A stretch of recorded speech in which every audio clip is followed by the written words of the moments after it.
Hello everyone, welcome to the HardReset channel, and today I'm going to show you how to enable or disable subtitles in System Shock 2.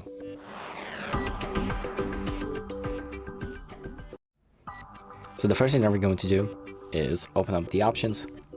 Then we're going to go to the video tab, we're going to go to the audio tab, and then scroll all the way down to these four options. So these are all of the subtitle options, and you can adjust them separately. So for example, you can do only dialogue, you can do closed captions only, or all of these options enabled at the same time. So you have interface feedback captions. So when your interface is going to feedback, the captions will appear, or the enemy speech captions will appear, or closed captions, which is like sound effects and stuff like that. So once you've enabled the options that you want, you can just exit out the settings and your options will be saved automatically. So that's about it. Thank you for watching. I hope this video helps you, and make sure to like and subscribe.